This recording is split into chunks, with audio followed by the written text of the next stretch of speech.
Welcome, everybody.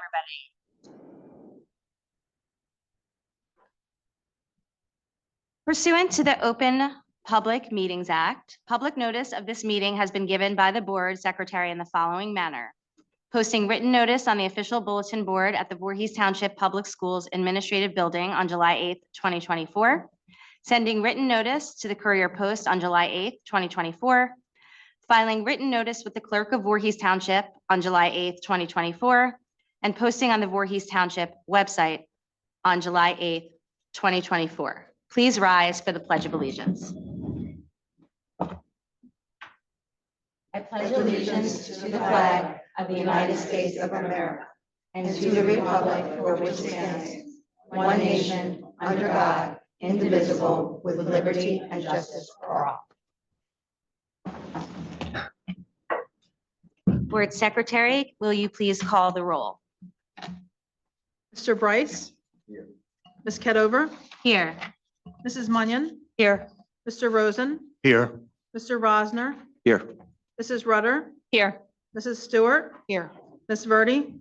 Here. Mrs. Watson? Here. Thank you. Okay, can I get a motion to open the public hearing on the 2025-2026 budget? So moved. Rudder. Second.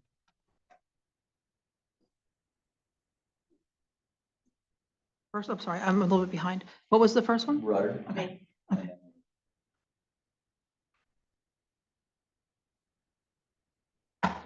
All in favor? Aye. Aye.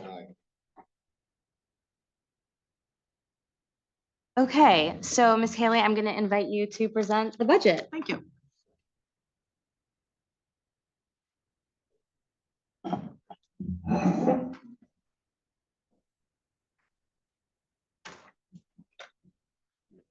Okay, good evening. I will be going over our budget summary. Most of this you've seen before, so it'll be a review.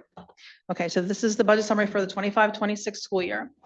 The budget process and timeline is laid out on this timeline here, where it starts out with the Board of Education and it ends with the Board of Education. So we go through the various steps, and the public should have copies of this too, if you picked it up at the table. So we start with the Board of Education. We involve the building department administrators, the business offices involved, the finance committee meets to go over it. Then the full board gets copies of the budget. The business office has it again, gets submitted to the county for review. And now we're at the public hearing of the budget. Okay, some facts of the the budget itself. When we're balancing a budget, the revenue side of it is made up of several things. The tax levy, which our tax levy is at 2%, state aid, other income, reserves, and fund balance. So all those items are the revenue side, and then we have the expense side. This year, our total state aid is $5,249,255. So that was an increase of $220,767. There's a budget formula that's run, and over the last few years, there were adjustments to that budget formula. So a lot of people had gotten decreases. This is the first year the budget formula was run in total with no adjustments whatsoever. Some districts would qualify for equalization aid. We do not. So our aid went up by the 220. However, last year there was a stabilization aid that we received, and other districts did too, of 473,000. So from our standpoint, in real dollars, we went down because we did not get the stabilization aid. But the good thing is, because the formula was run and we were funded at the full amount that we would qualify for, next year should be the same way, and it'll probably go up because our enrollment will change unless they change the dollar amount per student. Then, we don't know what that's going to be. Okay, the next item is the general fund budget is lower by $635,142. And when we're balancing the budget again, we look at the revenue side, and some things we definitely say with the 2% and the state aid we know, but other items we have to decide how much we're going to use from the reserves and so forth. So the net balance is less by $635,142 from last year. To fund that, we have the tax levy and tax levy, state aid, and other income of about $1,055,191, but we're using $1.5 million less in reserves, and in emergency reserves are less by 182. In order to balance the budget, we're financing larger purchases over the useful life of the assets, such as HVAC, textbooks, and computers. Textbooks are like 3 years, textbooks are, I think, 5 years, and the computers are 3 years, and the HVAC is 5 years. We restructured the use of RBTs. We put out an RFP just to get competitive prices for RBTs, and we do have some in-house RBTs, and we restructured lead teachers. We're consolidating kindergarten bus routes into K-5 routes. So before that, the kindergarten students were on their own buses, but now the kindergarten students that qualify for transportation will be on the same bus as 1st through 5th graders. And we're reducing other lines based on historical spending. In doing all that, we increased the tax levy by 2%, which means an increase of $1,048,920 for the budget revenue side. The state also calculates what our fair share would be. And if we went up to their fair share, if we were able to do that, it would be a 16% increase where we're doing 2%. So we wanted to stay within, not that we could go up to 16, but some districts have really, they took advantage of the tax levy incentive, but we wanted to stay at the 2%. The net valuation taxable, that's the ratables in the town. So the ratables are somewhat flat. They increased by 1.86 million or 0.06%. So the tax rate is an increase of $82.52 per year or $6.87 per month on the average house. It's valued at $263,518. Because ratables increased, the tax effect is not really 2% on the taxpayer, it's 1.93%. As I mentioned, other sources of the revenue side of the budget are reserves. So we're using $680,472 of capital reserve to do our capital projects. We're using $456,363 of maintenance reserve and $4,049 to close out our emergency reserve. Emergency reserve can only be used for healthcare increases and security items. The maintenance reserve, that can be used for any kind of required maintenance, and capital reserve can only be used for long-term projects. In deciding how much to use in those categories, for capital reserve, we decided what projects were needed, but also we did not want to deplete our capital reserve to be less than $2 million. So we still have that much available for future. And maintenance reserve, we took that down to 500,000. So that was our other decision. Like, we want to keep this reserve here. We will use the offset to help balance the budget and do projects. Fund balance, when the auditors are here, they calculate how much must be taken from the year that you just closed to put into the next year. And that was $1,582,846. And this year, there's a calculation in the budget that says how much we should take out of the year that we're in based on where we are so far. So the calculated amount applied is $1,339,000. We also have our preschool expansion aid. The budget next year is a total of $7,749,939, and that will cover 370 students. We receive state aid for them. We have to transfer money into that Fund 20 account for the inclusion students, and we have carryover from 24-25. Next page. The next page is the budget fact sheet. So it shows that our general fund budget, like, there's 3 sections to our budget, where there's a general fund, special revenue fund, capital outlay, and debt service. We don't have a debt service fund because we don't have any bond debt. Our capital outlay represents our long-term projects, so that's not included here either. And special revenue is our grants. So the only thing on this that impacts taxes would be the general fund. So if you compare year to year, you can see 24-25 was 71 million, but that's because it includes a lot of capital. Oh, I'm sorry. Can you roll that back one? Just one? Yeah. Oh, no. The fact sheet's not there. Uh-oh. Well, okay. Everybody has their printout, right? The printout, so the fact sheet looks like this? No? Okay. I don't know. Did it get? It's not there? Oh. Okay, I don't know. Well, I will just explain it. You don't necessarily need to see it. This is a document that we make up internally. But the budget fact sheet starts out, our general fund budget is 71,153,261 last year. And this year it's 64,323,000. And the difference really is made up of capital projects. So in order to make it comparable, we backed out the capital projects. So the comparison is about $64 million budget to a $63 million budget for a decrease of 635. The tax levy last year was 52,445,979, and this year is 53,494,899. So as I mentioned before, it's an increase of 1,048,920. Everything I'm telling you right now on this chart was already talked about in the outline, and I just went over. The ratables went up by 1.8 million.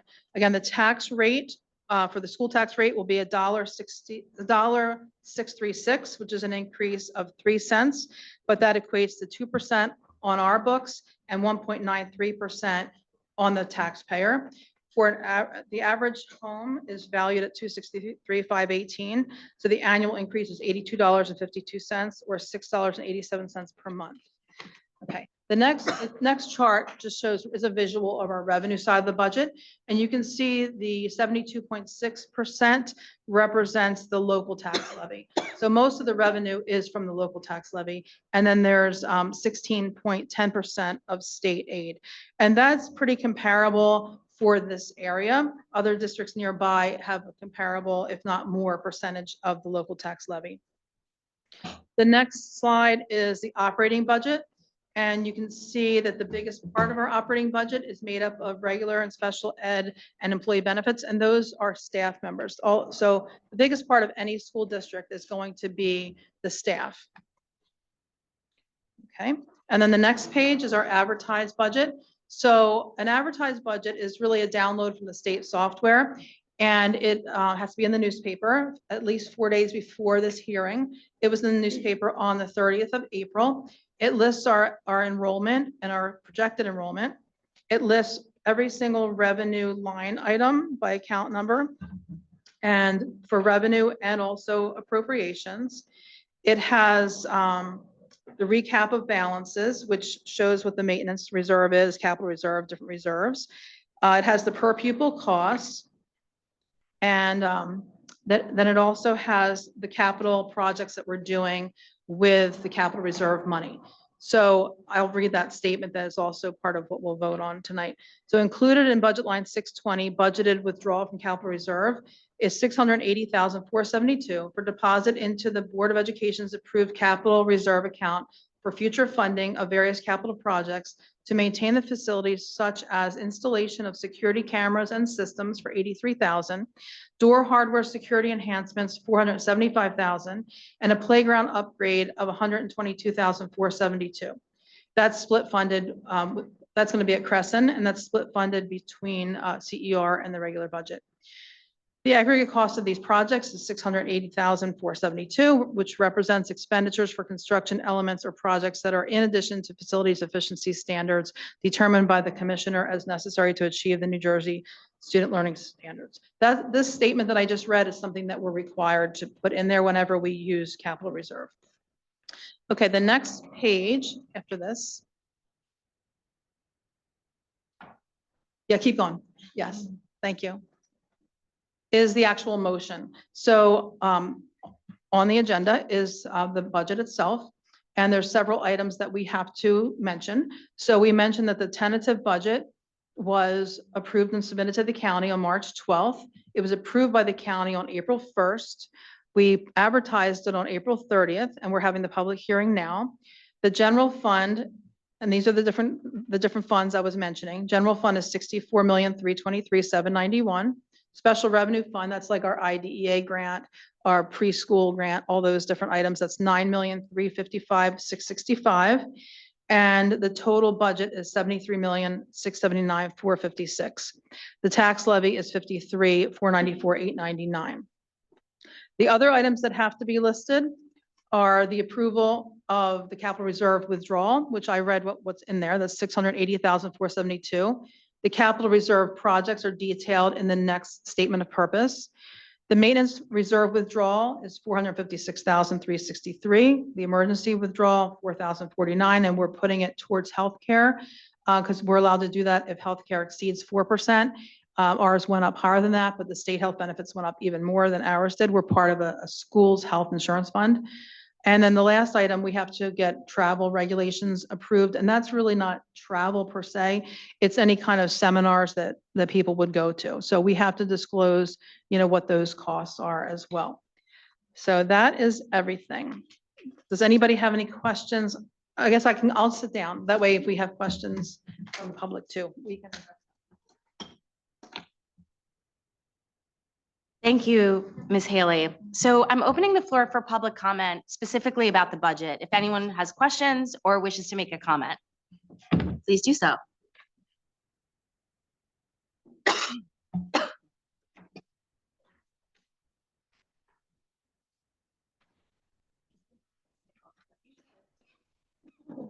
Good evening. I do have two questions for the budget.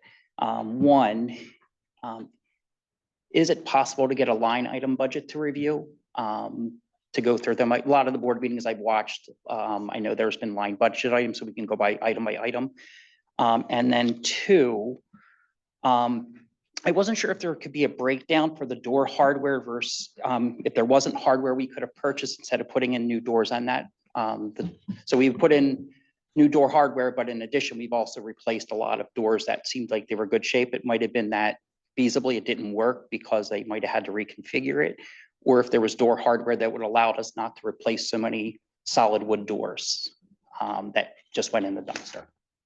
Thank you. The budget line items, the advertised budget lists all the appropriation lines, so you can look at that. Also, we'll be putting out a user-friendly budget tomorrow, so that lists them too. Other than that, they collapse, like we have them by location internally in Systems 3000, but it collapses to the real account number. Really, the location number helps us internally for purchase orders and where things get shipped and so forth, and individual school budgets. But for advertisement purposes and budget purposes, it's condensed the way you're seeing it on the advertised budget. Would we be able to request a line item? I like to go through them. I've gone through some other accounts. I guess you can put in an Oprah request. That would be my recommendation as to what you would want to see. Okay. As for the doors, okay, in the budget for 24-25, we did budget for replacement of windows and doors and so forth. And the doors that we replaced needed to be replaced. But as we were doing that, we also had like a security review, and they recommended that we change locks. So we kind of did a combination of things. Some doors were replaced and the locks were replaced along with it, at the same time. Other ones, we went and just replaced the locks because we wanted to roll it out as fast as we could.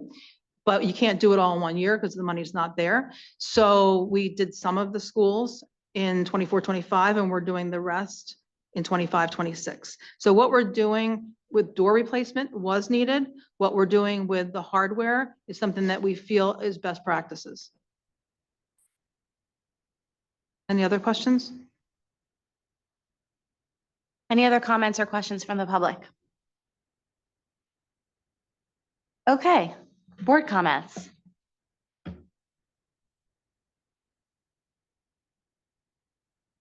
Okay, I'll just say, Ms. Haley, thank you so much for your discipline.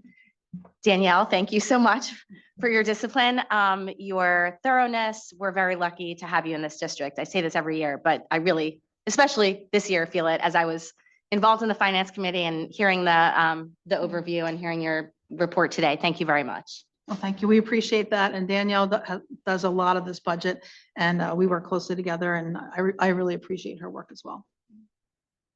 Any other board comments? Okay. Can I get a motion to close the public hearing on the 2025-2026 budget? So moved. Second.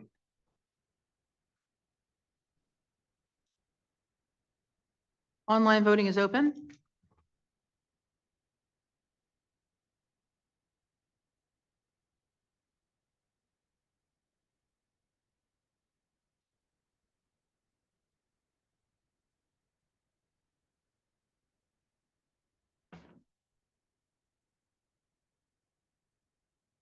For Bryce. I can just take a voice vote. Motion unanimously passes. Can I get a motion to adopt the final budget for the 2025-2026 school year and resolution as shown below? This is public comment content. I'm not going to read it, and Ms. Haley read most of it. But so right now I'm asking for a motion to adopt the budget. So moved. Second. Online voting is open.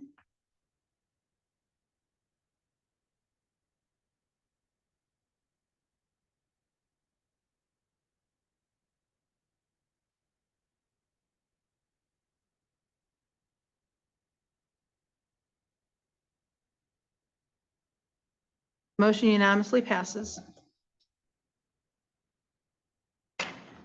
Fantastic. Okay, we're moving to awarding contracts for professional services. Can I get a motion to approve appointing the firm of Freytag, Weiss, Hopkins, I'm going to butcher this name, Duthie, PLC, as architect of record for the period from July 21st, 2025 through June 30th, 2026, at a variable rate of $75 to $155 an hour, budgeted at $40,000 as per the following resolution. Be it resolved that the firm of Freytag, Weiss, Hopkins, Duthie, PC, be appointed architect of record for the Voorhees Township Board of Education for the period July 1, 2025 through June 30th, 2026. Further resolved that this contract is awarded through comparable process procedures designed to provide for a fair and open process in awarding contracts for professional services based on qualifications, merit, and cost effectiveness. So can I get a motion to approve appointing this firm? So moved, Rudder. Second, Stewart. Online voting is open.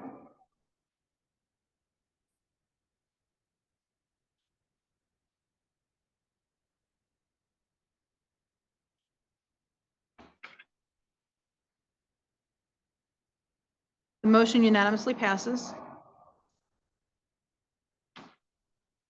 Can I get a motion to approve appointing Todd Saylor of Bowman and Company LLP as auditor for the period July 1, 2025 through June 30th, 2026, fees based on time expended and hourly rates with a maximum of the following: general fund, $65,500, CER, $10,000, food services, $10,000, not to exceed $86,000 as per the following resolution. Please see the resolution for public content below. It's actually too small for me to read, which is really sad. Can I get a motion to approve our auditor? So move. Second, Rudder.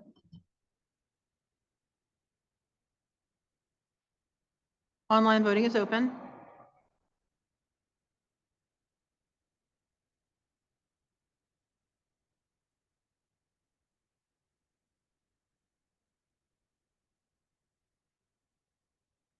The motion unanimously passes. Okay. Motion to approve appointing Gorman, Danella, and Morlock as board solicitor for the period from July 1, 2025 through June 30th, 2026, at a rate of $175 per hour, budgeted at $95,000 per the following resolution, again below for public content. Can I get a motion to approve? So moved, Runyon. Second. Online voting is open.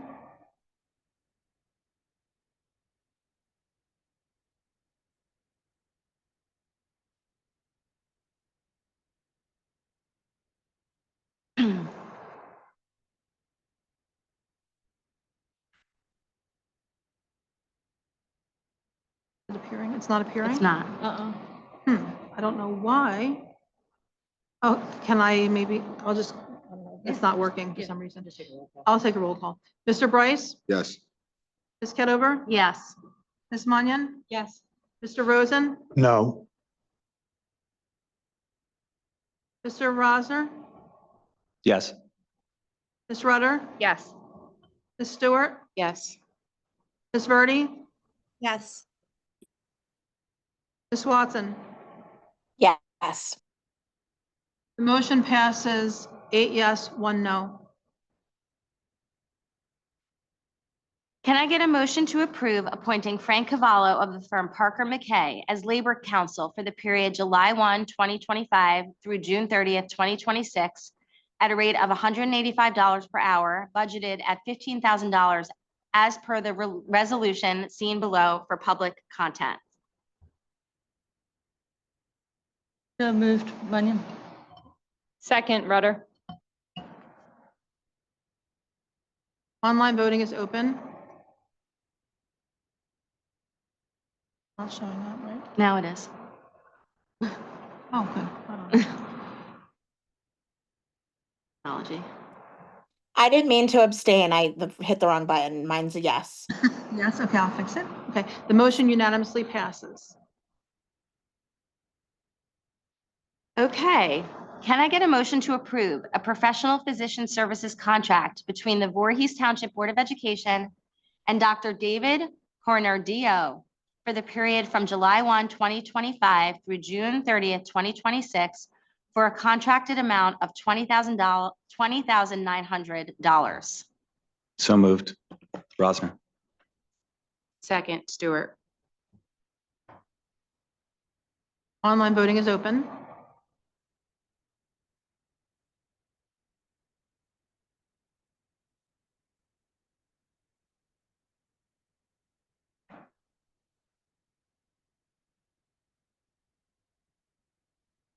Ms. Verdi? Okay, thank you.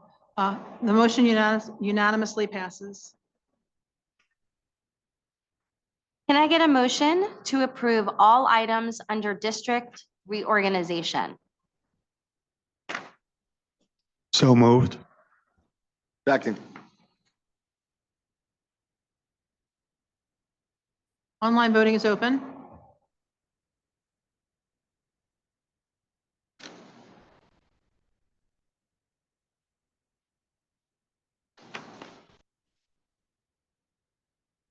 Not coming up.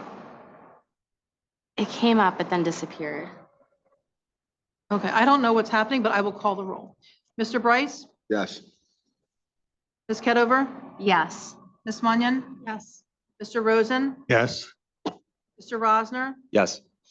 Rudder? Oh, now it's working. Oh, Yes. the motion unanimously passes. It all showed up all of a sudden. Thank you.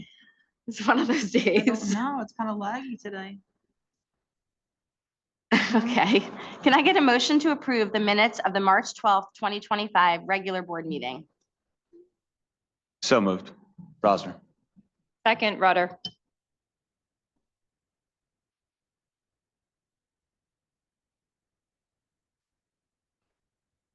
Online voting is open. I don't know. Okay, it's working, it's working. Yeah. It stays, it's just on there. I'm gonna save the other one.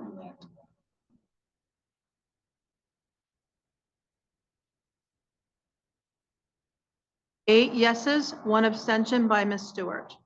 Motion passes. Okay, moving on. Information items, you get a little break. Mrs. Watson, do you have any comments?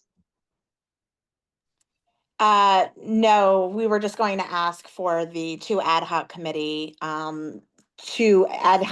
chairs to provide some brief comments on what occurred at both of those ad hoc meetings. So Ms. Verdi and Mr. Bryce, if they could share, that would be helpful. Yes, thank you. So Ms. Verdi, if you wouldn't mind giving us an update on the strategic plan ad hoc committee? Yeah, absolutely. The ad hoc committee on strategic planning met for the first time last month. We discussed goals and timeline to kickstart the strategic planning process. We looked at some other strategic plans from neighboring districts and discussed whether or not we wanted to engage a facilitator to help us with this process. We left off that we would ask New Jersey School Boards Association for a quote, as well as look into what facilitators had been used by neighboring districts. So that work is now happening. Thank you. Thank you very much. Mr. Bryce, could you give us an update on the disciplinary action ad hoc committee? Yes, I can. The disciplinary action ad hoc committee met for the first time last week. We were able to receive the data for all the disciplinary actions that occurred in all the schools in the last 5 years. I want to take a moment to thank Dr. Hackett and her team for putting that data together. I know it took a lot, and we're just very thankful for that. But as we perused it and pondered it, we had some initial questions at first, but also wanted more time to just continue to analyze and ponder it And just to break down the data a little further as we continue to have discussions and meetings, and we'll be meeting again sometime next week, if all available, to be able to continue that exploration of the data and come up with a consensus and also just some suggestions that we could add to the whole team that's already participating in that, disseminating that discipline. Thank you, Mr. Bryce. Fire drills and safety drills as shown on the attachment, harassment, intimidation, and bullying report as shown on the attachment, and suspensions also as shown on the attachment. We received no OPA requests this month. Board Secretary report. Thank you. You're up again, Ms. Yes, Haley. that's right, yes. Over every break, there's always a lot of work being done. So I would like to thank Mr. Mathis and also Mr. Higgs and their staff because they really cram a lot of work in a short amount of time.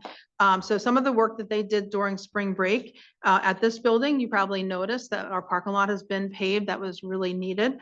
So parking lot repaving and line that was in our budget. Our capital reserve money was used for that in the 24-25 budget. Lobby lights were upgraded to LED lights, and at every location, the flagpole inspection was completed and HVAC filters were changed out. Landscapers also performed spring cleanup, cut and mulched at all locations. At the middle school, the mini gym has a new HVAC RTU installed, and B12 had a new HVAC RTU installed. The contractor, we have rod grants that are going to be starting soon. We had put them out to bid. They involve boilers at 2 of our schools and HVAC replacement in a wing at VMS. So the contractor toured the site for the HVAC replacement at VMS, and produce was received and distributed throughout the district. Signal Hill, the walk-in freezer was emptied, cleaned, and rebuilt components and painted the floor.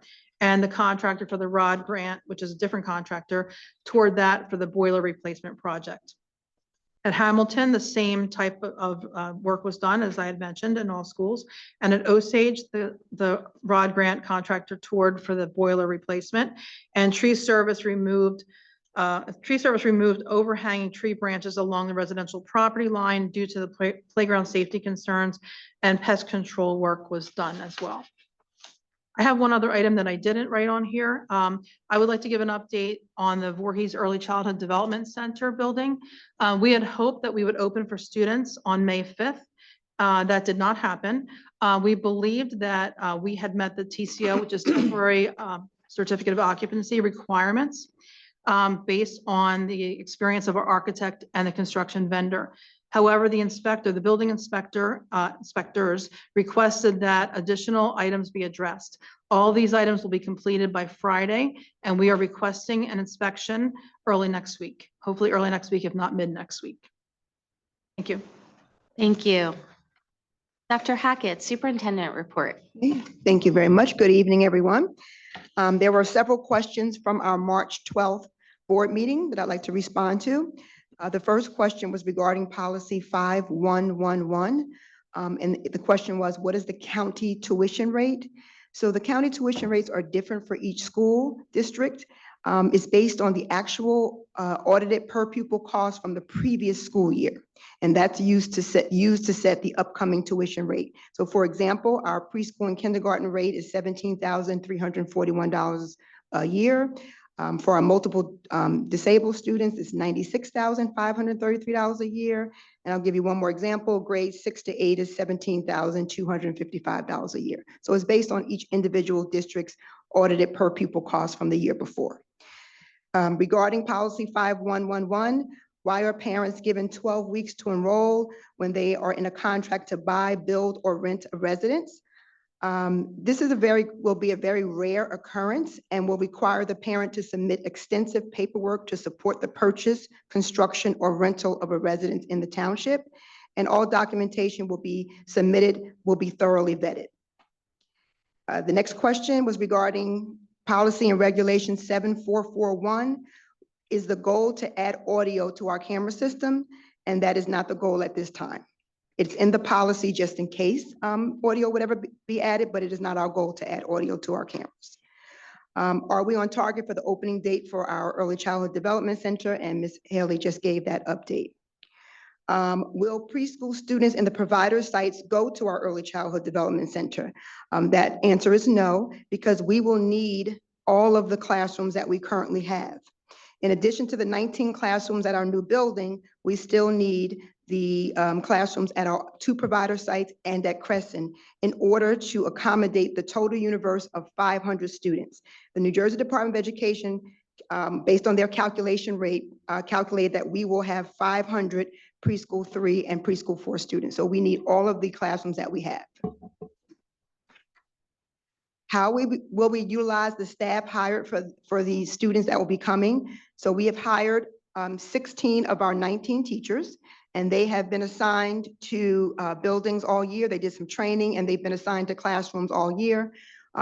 Hopefully, when we open the building this year, we anticipate about 110 of the previously registered 300 students will attend. Some students did drop off because the building was not opening as we had anticipated. So we're still expecting about 110 students to start this school year. Each teacher will have approximately 8 students in the classroom, and this will allow intensive targeted instructional program for the remaining weeks of the school year. Are the teachers being trained and the administrator being trained? So yes, our teachers have been trained all year. They've been pulled periodically from their assignments to receive full day training. Our early childhood administrator is an experienced preschool administrator and has worked with administrators both at Crescent and at the provider sites. How will the district be impacted by the layoffs at the United States Department of Education? The New Jersey districts receive guidance from the NJDOE, New Jersey Department of Education, and at this time, we have not received any guidance regarding any impacted layoffs at the United States Department of Education. But if we receive any, we will certainly let our community know. So moving to this agenda, we held a Zoom parent meeting on March 27th at 6 o'clock for our kindergarten parents to explain the changes that we're making to the kindergarten transportation for the 25-26 school year. And we will have 2 additional meetings because we only had about 6 parents attend. So we want to give the opportunity for more parents to attend, plus our new parents who are registering now. So we sent out an email early this week, inviting all of our current preschool parents and our newly registered kindergarten students. We'll have 2 more meetings, and that will be on May 28th and August 19th, again at 6 o'clock. And hopefully that will get more kindergarten parents so that we can explain to them the changes that we're making to the transportation for kindergarten students and all the things that we have in place to ensure their safety. I'm just proud to announce that on Saturday, April 12th, there was an art exhibit featuring artwork by some of our students with special needs. This was featured by the Voorhees Rotary Breakfast Club in conjunction with Kingsway Learning Center. The artwork of our students was amazing, and we are so proud of them. Each student received a certificate of appreciation. So I want to acknowledge Dr. Allegra and Ms. Ross for making sure that our students participated in this event. It was wonderful. Thank you. And I want to acknowledge our middle school students, our Science Olympiad team. The Voorhees Middle School Science Olympiad team had an incredible 24-25 season. Their hard work and dedication paid off as they placed 5th in the regional competition and 23rd in the state competitions. Can we give them a round of applause? We are so very proud of all the accomplishments of our students, and I actually miss having a presentation today at this meeting. So that ends my report. Thank you. Appreciate it. Okay, moving on to audience participation on agenda items. Anyone wishing to address the board, please approach the podium and write your name and address on the login sheet. While the board is limited in its ability to respond to the public on matters involving personnel, litigation, negotiations, and attorney-client privilege, the board will now hear comments from the public relating to items on the agenda for this board meeting. Comments are limited to 3 minutes. The board will not take action this evening. You will be notified at some later time by letter, electronic mail, telephone, or in the context of a later board meeting of any action the board does take. Good evening. A couple questions. On the tuition rate, it wasn't what we charge. We submit a charge what we would require staff to pay if they attend the preschool, and the county superintendent would approve it. So if you're a non-teaching staff member and have your child attend preschool through the lottery, that tuition would be what we submit that we want that staff member to pay, not what I know what the 17,000, but in the policy for tonight, 5111, we will submit that and non-teach, because I figure if you're a non-teaching staff member, it's being requested they would have to pay for their child to attend preschool. What would the amount be? So they could make an educated decision. Thank you for changing the bills list back to what it was. Very easy to follow now. I did have a couple questions. Somebody, took accounting classes. I'm just curious why the mileage reimbursement is not put in more recent.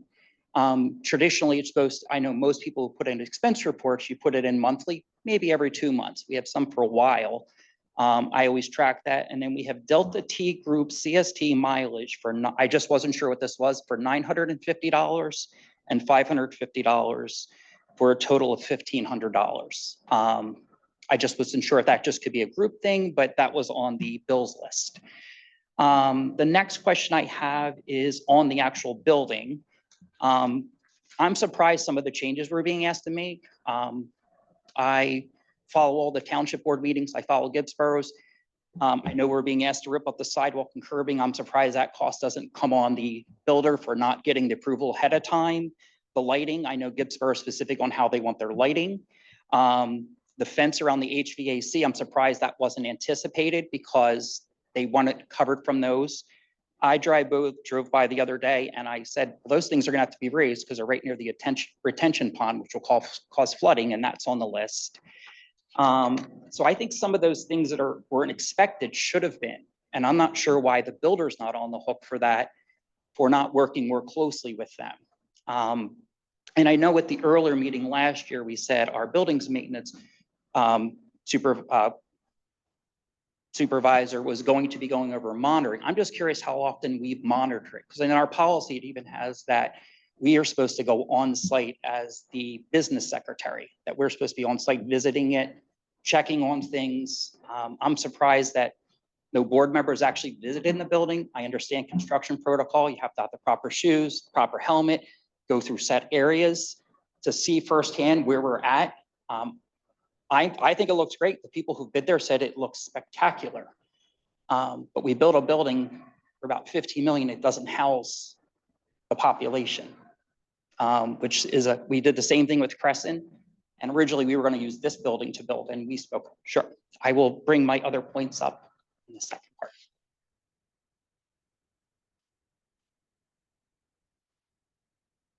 Any other comments from the public?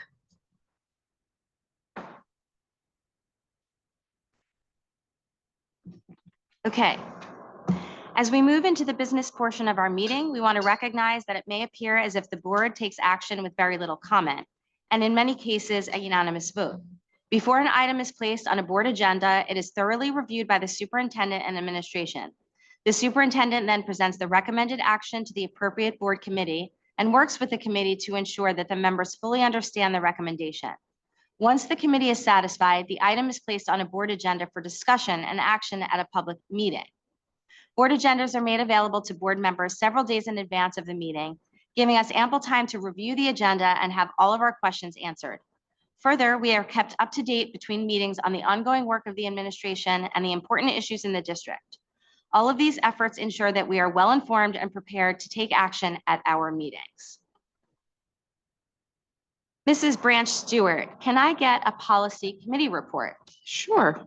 The policy committee met on April 29th for about an hour. Dr. Hackett, Mr. Moskowitz, and board members Julie Ketover, Crystal Munyon, Julianne Verdi, and I were present. For first read, the committee reviewed and recommends for full board approval policy 0164.1, conduct of board members during public meetings.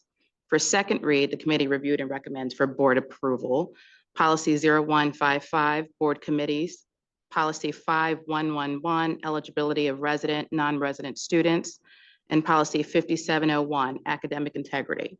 The board also discussed the results of the middle school cell phone pilot survey and immigration policy guidance. Our next meeting is currently scheduled for June 3rd. Thank you. Thank you. Can I get a motion to approve all items under policy? So moved, Stewart. Second, Munyon. Madam Vice President, I'd like to speak to policy 0164.1 before we vote. Okay. Please go ahead. Right. I want to first apologize that I'm not able to be at the meeting in person tonight. I'm currently traveling for work.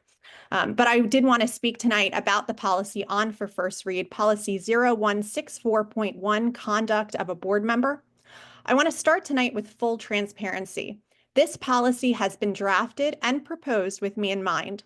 Several board members have made it abundantly clear in both committee meetings and in email correspondence that their intention is to curtail the way that I speak and engage with the public. If they have their way tonight, and our next meeting may be the last times I am able to speak freely to our community from the dais. I don't take that lightly, and neither should anyone here.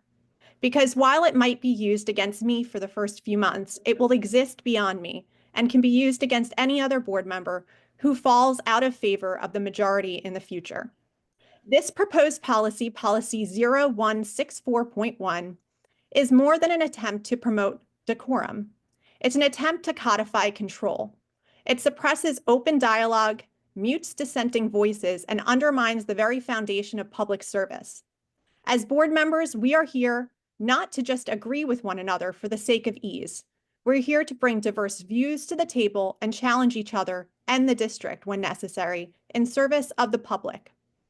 Limiting board member comments to 3 minutes, regardless of the complexity of the topic, reduces serious governance issues to sound bites.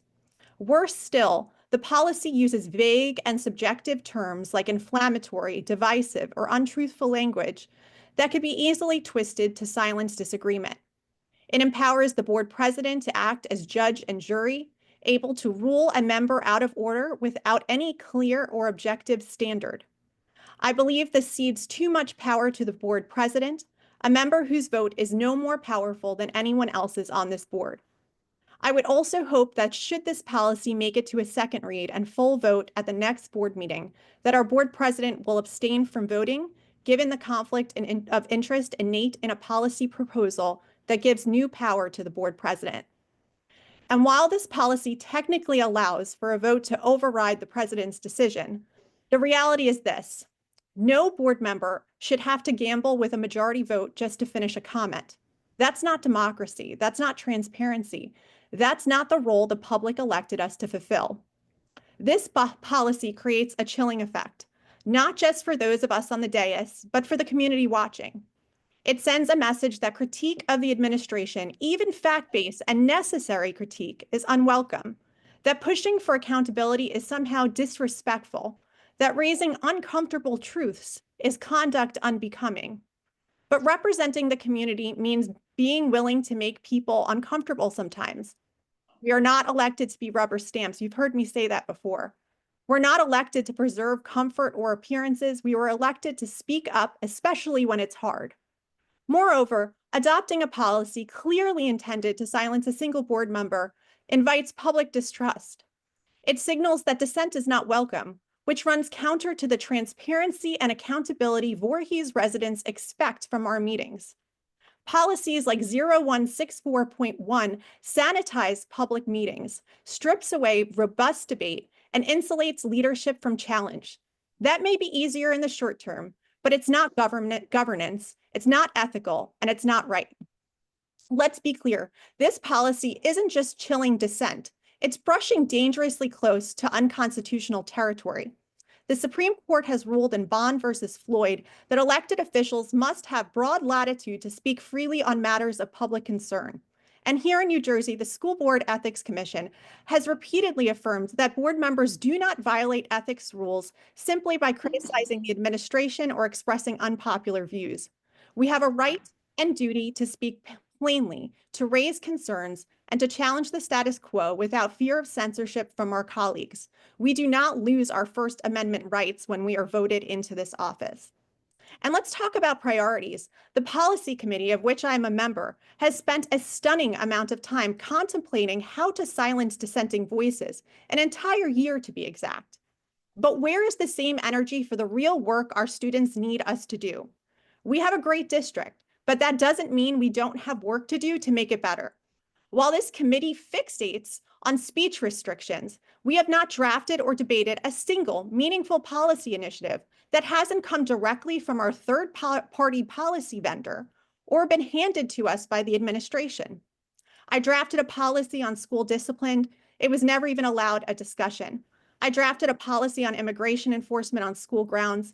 It was dismissed out of hand as unnecessary. But here we are, ready to spend our time and energy passing a policy to shut up a board member. Where's the substance? Where are the conversations that matter? Because our students don't benefit from this policy. Our families don't benefit from this policy. Our faculty do not benefit from this policy. The only thing it protects is fragile egos and unchecked authority. While the intention to maintain respectful and efficient meetings is valid, Policy 0164.1 overreaches by silencing dissent, concentrating too much power in the board president, and endangering democratic participation. I urge this board to reconsider this policy, not just for me, but for every board member who comes after us, and for every member of our community who deserves to hear from people it elected to represent us. For these reasons, I am asking that we table the first read consideration of this policy or rescind the draft policy 0164.1 entirely, or vote no at the next meeting if this were to get to a second read. Thank you. I have a comment too on this policy. While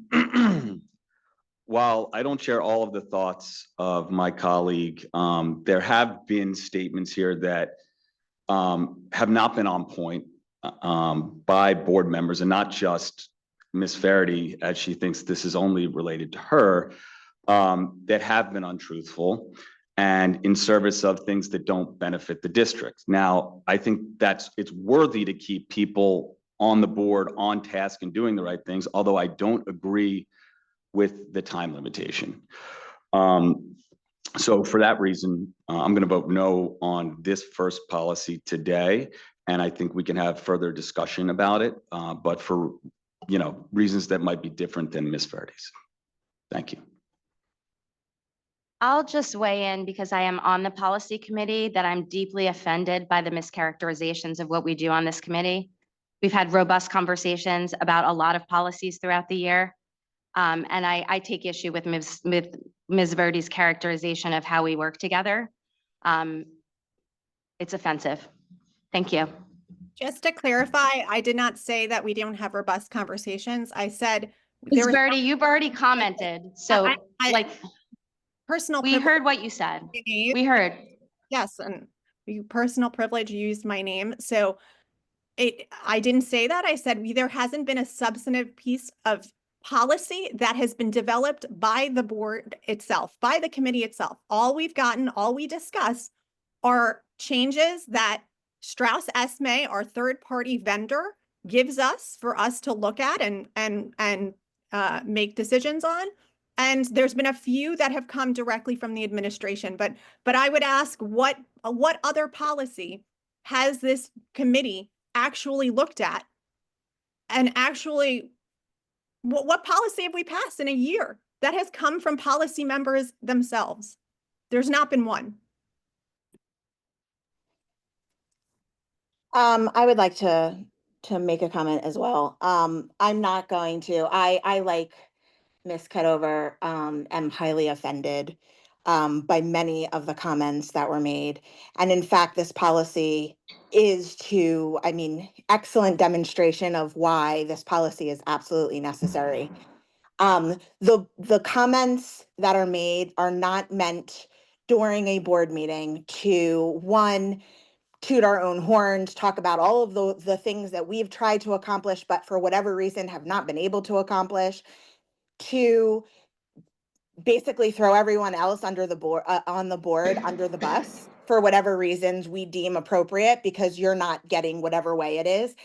You use things like our fragile egos, that I'm trying to obtain extra power when I had nothing to do with this policy, quite frankly, at all. And that I should abstain from a vote for a policy that I did not write, but do in fact endorse and do believe is necessary because of the behaviors that have happened over the last several years on this board. Specifically, people have abused their power to make comments, have used it as a platform to push their own agendas that did not support district objectives or district goals. And I don't think that it's an absolutely inane ask to have the board have the same limitations that our community members have, which is 3 minutes to speak. Board members have lots of opportunities to speak on different issues, both during committee meetings. They have time during the actual agenda to raise questions. They have ample time to raise all different types of issues. So voices are never thwarted. People have opportunity to share their thought. Dissents are always welcome. In fact, dissent is welcome the most during committee so that we can bring the most highly thoughtful and efficient and effective policies and ideas to recommendation at board meetings. So again, I take issue with much of what was raised. I support this. I support the 3 minutes because I do believe that the board should have the same restrictions that the community members do, and we have ample opportunity in other platforms to raise our concerns. Thank you, Ms. Cadover. Thank you. Ms. Cadover, Yes. I'll simply add, as the policy chair, I absolutely am offended. I stand behind the work of the policy committee. I have found lots of interest and great collaboration amongst the members of the policy committee and most of the members of the board. And I look forward to the day that we can spend committee time and board time not managing tantrums of adults. Thank you. Okay. Can I get a motion to approve all items under policy? You just need to vote now. Oh, sorry. Oh, that's okay. Okay, so opening the.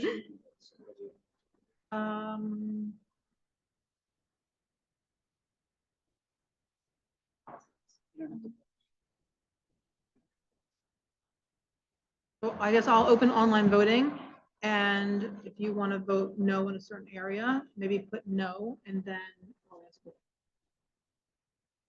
Or we Or can you can do vote- 3 and 4 separately. You could do 3 and 4 separately, or you could mark your vote and then just verbally say which ones you're not voting yes to, whichever is easier. So vote yes, and Right. then say I'm not voting yes to the one I'm not. Is that clear for everyone on the board? Yes. Okay. Online voting is open.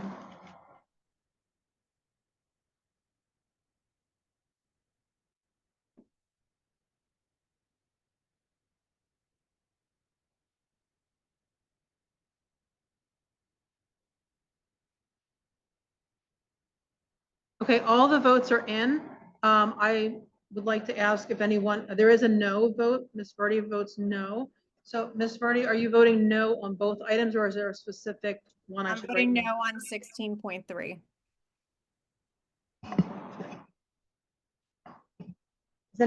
Does anybody else want to vote no on a certain?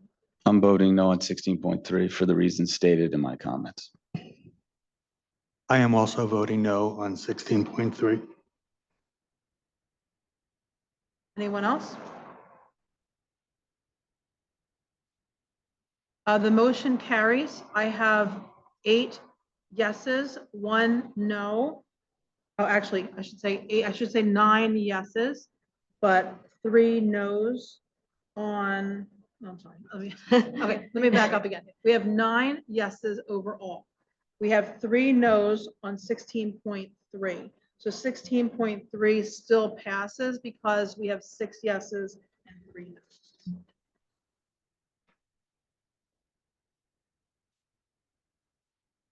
Mrs. Rudder, can I get a committee report for academic excellence? Sure. The Academic Excellence and Technology Committee met on April 28th for about an hour. It was myself, Mr. Bryce, Ms. Cadover, Dr. Hackett, and Mr. Moskowitz. We are not recommending any action to the board at this time. However, we did have many conversations. We discussed the digital citizenship programs that are taking place in each grade. We had a conversation about adding a question to the CER a survey next year, asking the students at the end what other classes they would like CER to offer. And we talked about opening up a second section of the Lego Club because that one does seem to fill up quickly. And we want to make sure that all children that are interested are able to attend that one. We had a great conversation about ninth grade teacher survey. The current teachers in Eastern will be taking part in a survey. It will be administered in January of 2026. The committee was pleased with the survey question and agrees with the timeline to implement it. We talked about the new requirement for a universal screener for children in grades K through 3.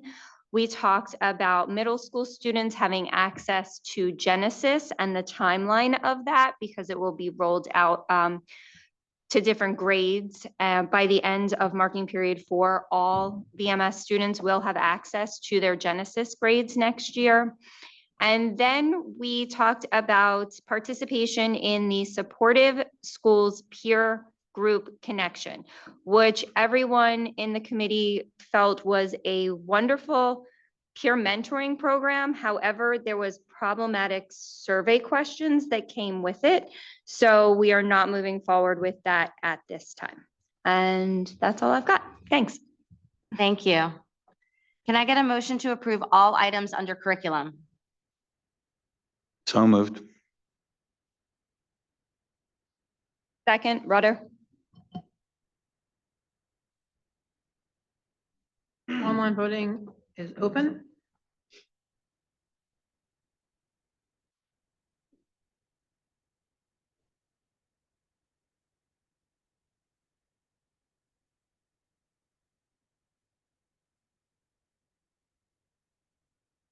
Motion unanimously passes. Okay, Mr. Rosner, can I get a personnel committee report? Yes. A Personnel Committee met on May 1st, Thursday, May 1st. In attendance, Ms. Watson, Ms. Rudder, Dr. Hackett, Ms. Donnelly, and Mrs. Danella for a couple topics.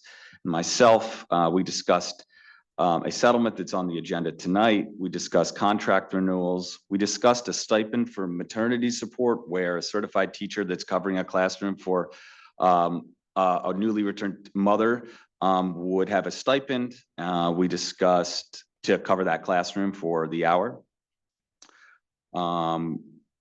We discussed the option of doing a board length cleanup during Earth Day. We're going to push to the backlog for next year because we didn't get to it this year or have the discussion.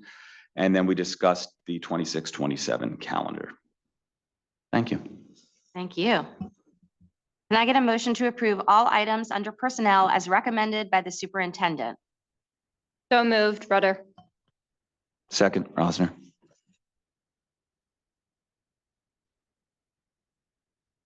Online voting is open.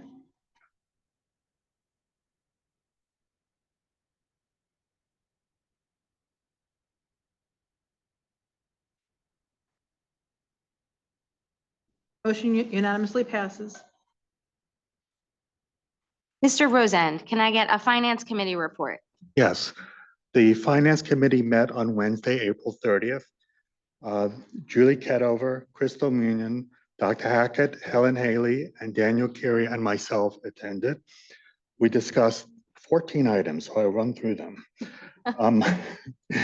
We discussed the 2025-2026 budget, which has been approved by the county and advertised. And the committee's recommendation is approval, and we voted on that earlier in today's meeting. Number 2, we reviewed the treasurer's report and investment income, and the committee is recommending approval. Number 3, we discussed food service. Crescent and Hamilton now qualify for National School Breakfast for the 25-26 school year, and also the renewal of the NutriServe contract. And the committee is recommending approval of the contract renewal. Number 4, we discussed procurement. We reviewed the different allowed and required methods based on New Jersey regulations. And we also converted all the contracts to the school's fiscal year rather than the calendar year. This covers professional service contracts, substitute staffing services, groundskeeping, insurance, and computer equipment. Number 5, the Voorhees Early Childhood Development Center.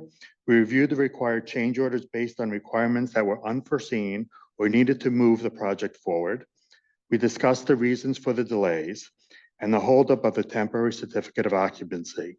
The district held a face-to-face meeting with the Voorhees Township officials to clarify the requirements for a TCO as compared to a CO.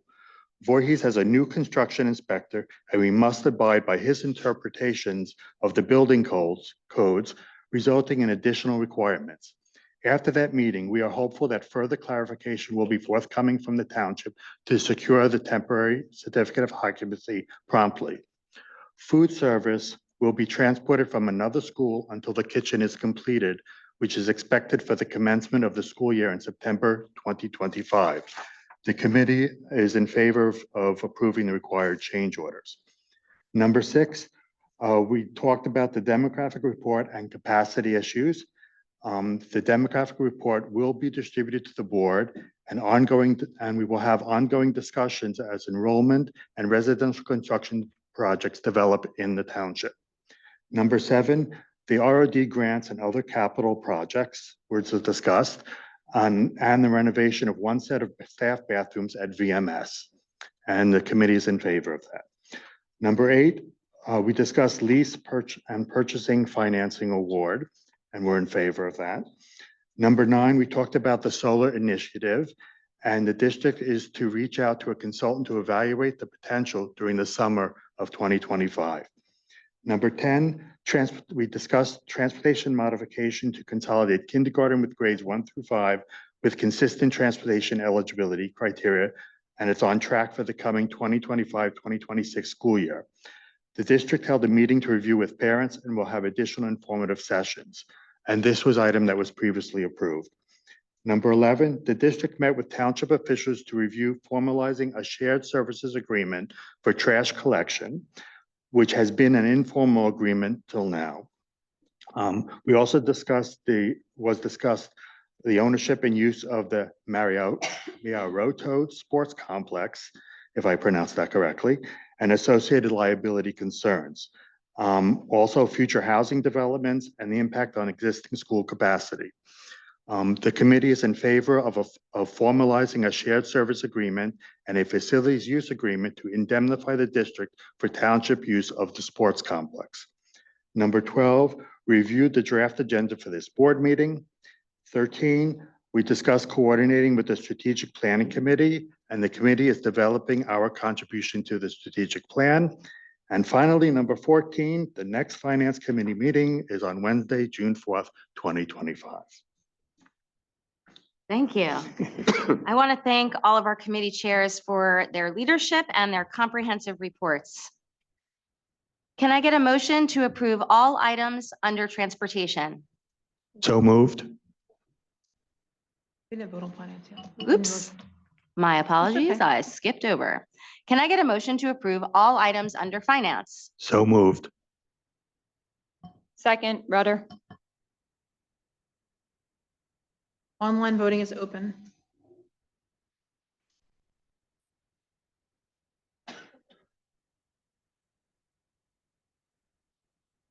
Motion unanimously passes. Can I get a motion to approve all items under transportation? So moved. Second.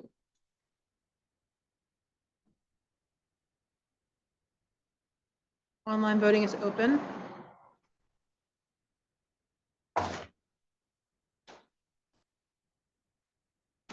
I think so. Motion unanimously passes. Can I get a motion to approve all items under buildings and grounds? So moved. Second, Rosner. Online voting is open.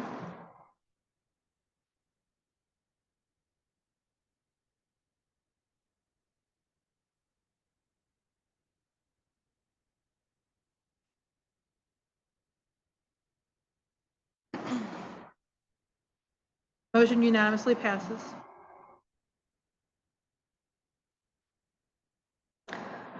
Public comment. Anyone wishing to address the board, please approach the podium and write your name and address on the login sheet. While the board is limited in its ability to respond to the public on matters involving personnel, litigation, negotiations, and attorney-client privilege, the board will now hear comments from the public relating to, this is for any items not on the agenda for this board meeting. Comments are limited to 3 minutes. The board will not take action this evening. You will be notified at some later time by letter, electronic mail, telephone, or in the context of a later board meeting of any action the board does take.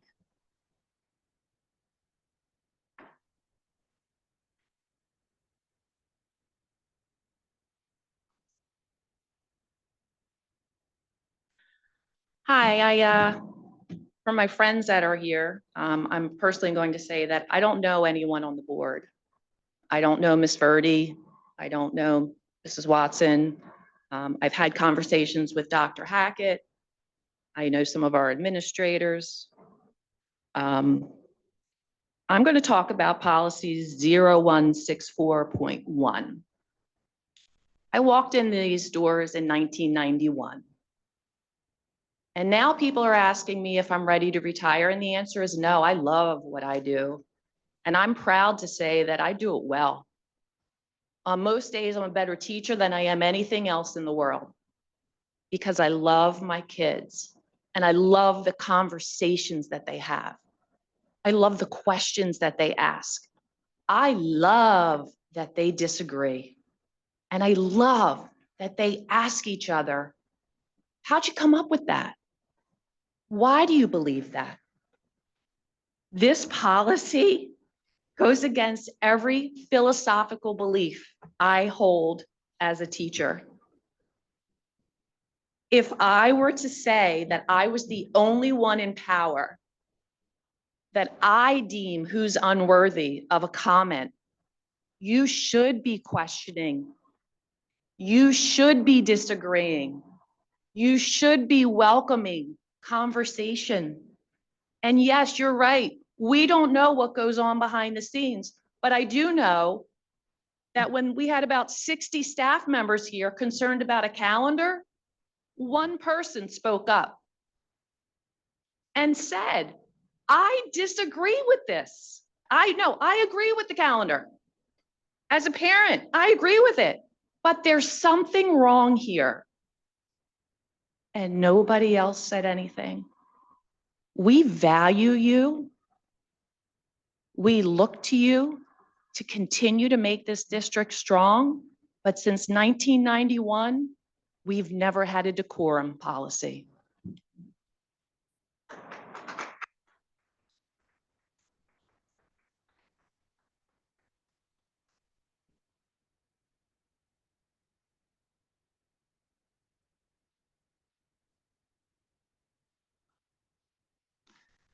Good evening.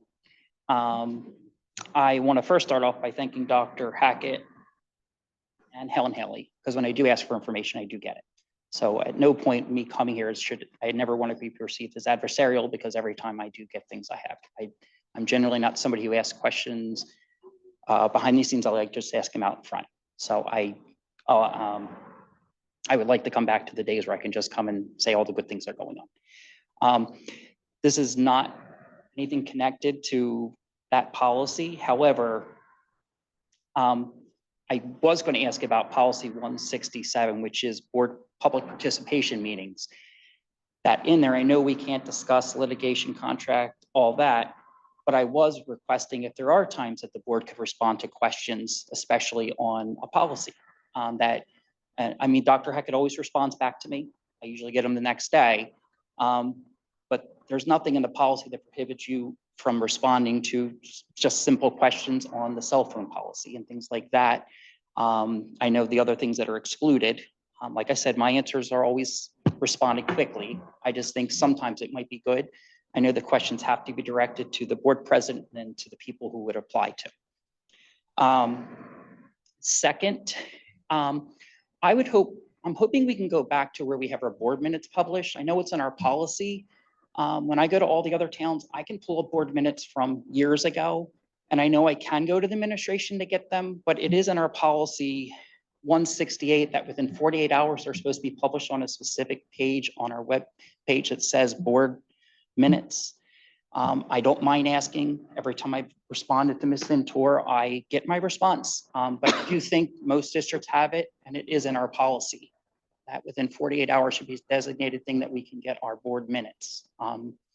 Once again, I attend most meetings, but sometimes I do want to go back and look. The other one on the electronic device, and I know I'll run out of time, so I'll sit down and come back up. I reviewed that, and I actually went through every policy last night, from building to everything, every single one. And the current policy, actually, if you read it, accomplishes most of what the state's doing. By changing that, I just have a question. We talked back in September of the summer that we were going to be looking at this policy and we were going to have information at this. But to find out that up to this point, we haven't contacted the local schools, we haven't contacted the teachers, we haven't done any of that stuff. And to do all that, I'm a small group classroom, so it won't apply to me. But I see so many slippery slopes with that, and not even to dialogue with the middle school teachers who would, but to actually say a child can bring their phone to recess, to lunch, hallways, passing. I'll sit down and come back up.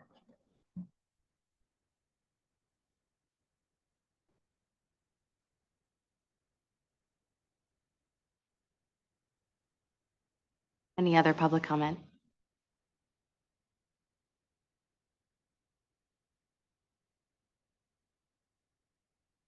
Comments from the board member? I thought I would be allowed to come up if no one else spoke. I think that has it in the policies. I can't speak on the same topic for 3 minutes, but I am allowed to. I can. I have no issue with it. We're Sure. okay with it. I have it if you want me to pull it. No, It's okay. it's, We'll make it's it. okay. I have a daughter at Eastern, and I do see the value of having a cell phone.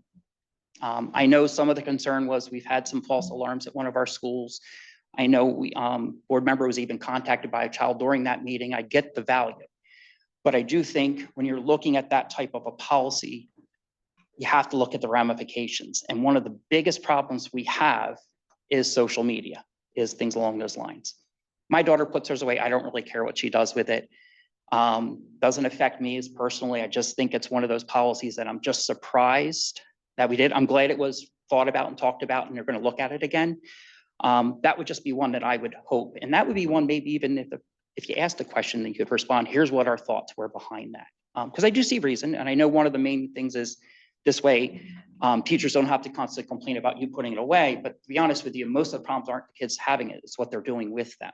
So them being allowed to use it only, to me, as a elementary school teacher, enhances the problems and enhances the privacy.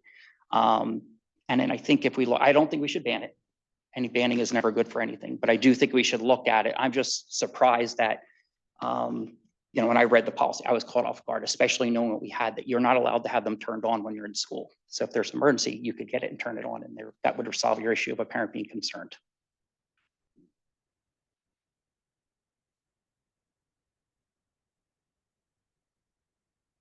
Board comments. I'd like to make a comment.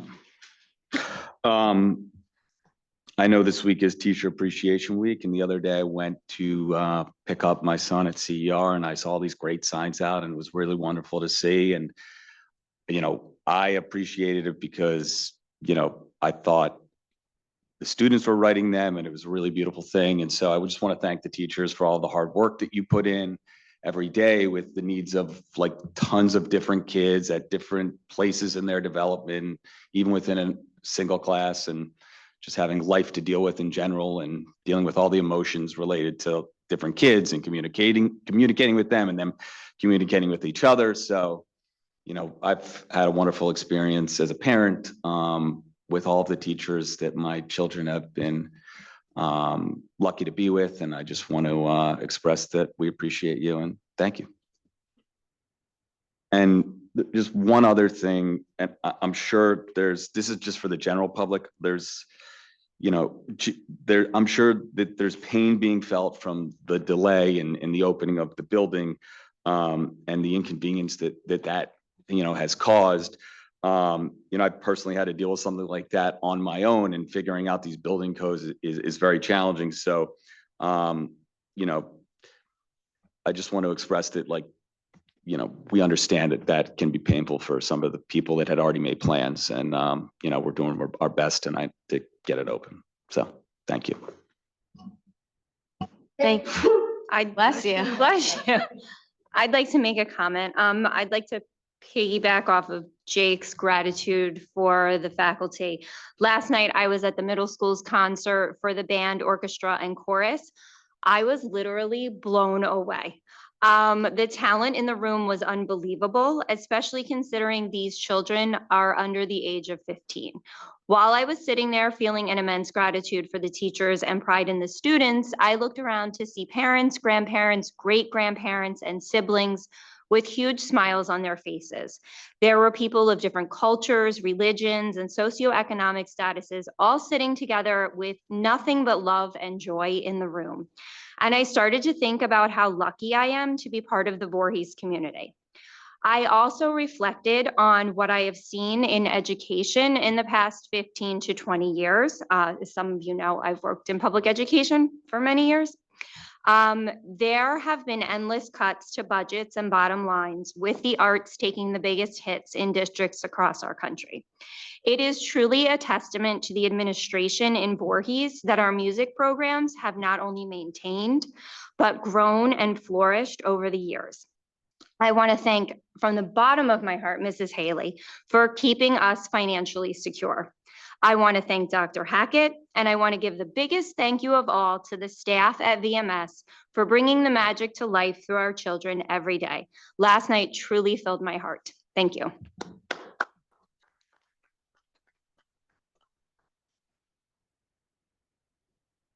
Other board comments? I just had a question, and if I can at this point, back to the policy, was under 16.3. So can one board member contribute their 3 minutes to another board member so they could speak longer than their allotted 3 minutes? Just to think about that. Okay, thank you. We'll bring it to the policy committee for consideration. I'd like to make a comment. First of all, you stole my thunder, you colleagues. Thank you. I just want to thank you, teachers and staff, so much. My mother, I think I've mentioned this before, taught in public schools in New York City for decades. By the end of her career, I think she was worn out and she was tired. And she went into every school year and went into every class with vigor and creativity and innovation. And this is what I see from our teachers every day. And I really just want to express my thanks and my appreciation for all that you do, particularly in a difficult climate where we're facing cuts and often you're being asked to do more with less. So thank you for your dedication to our children. I don't know your name, who you made the comment about the policy. I want to really thank you for giving me food for thought. For encouraging me to think about this. And I want to just say that it's frustrating as a board member sometimes because we can't always share what goes on behind closed doors. To my mind, whether it's designed poorly, that's a separate question, and I'm thinking about it. This is a governance issue. It is not intended to curtail speech. To the extent that it does, like I said, I'm thinking about it. We have had, unfortunately, issues on our board with grandstanding and abuse of power. And this is not designed to quell dissent and disagreement. The calendar, which you brought up, we had so much conversation about the calendar. And again, it's unfortunately not something you can always hear because it happens behind closed doors and in committees. I'm asking for your trust that we are trying to do right by this district, and we are trying to ensure that we're fulfilling our obligations as board members to do our jobs. We cannot engage in back and forth incendiary debate for the purpose of disruption over and over and over again. It is unfair to you, it is unfair to us, and it is unfair to all the stakeholders in this district. And unfortunately, that's what's been happening. So while I appreciate very much what you're saying and what you said, and will be thinking very much about what you said and what the impact of this policy is, I assure you that it's really designed to be fulfilling our obligations from a governance perspective. I hope you will consider my point of view as I am thinking about yours. So thank you very much. I wanted to jump in on a board comment. I was also going to just acknowledge that it was Teacher Appreciation Week, and that I hope that this is something that we could think about more than in just a week. Our teachers do so much for us. I have myself 3 children in the district, and as of next year, I will have all 4 of my children in the district. And it was really the faculty that is just making all of the difference for my children and has made such a difference in my family's life. And so many of the teachers have, been such advocates for my kids. And I really, I can't thank you all enough. I am devastated that I'm missing Teacher Appreciation Week this week. Usually I volunteer every year at the E.T. Hamilton's Teacher Appreciation Luncheon. It's one of my favorite events of the year, and so fun to be there. And I'm bummed that I'm missing it this year. But know that I'm with you in spirit, and I am celebrating you from afar. I just also want to comment back on the policy on speech. This all sounds great, what some of my colleagues are saying, but it is not what they have said and put in writing behind the scenes. It's not what they said in our debate just now. You witnessed what you saw, right? I made comments. I don't, and I wonder if the policy were in place, would they have stopped me from speaking what I said tonight? And I think that is the question. I think that is the intention of the policy. It's what has been told. Several board members said, see, look at what she's doing. This is what we need to stop. And I question what exactly I said that was so wrong. I pointed out what I disagreed with in the policy. And I think that is exactly what we're supposed to be doing. Is explaining why we vote a certain way, and it's what I've been trying to do my entire time on this board. Again, I appreciate our teachers. I say that in words, and I try always to do it in actions as well. Thank you. That's all I have to say. Any other comments from the board? Okay, we do not have executive session. Our next meeting date will be June 9th, 2025. It is a regular meeting and it will be here at the administrative building. Can I get a motion to adjourn the meeting? So moved, Rudder. Second. All in favor? Aye. Motion passes.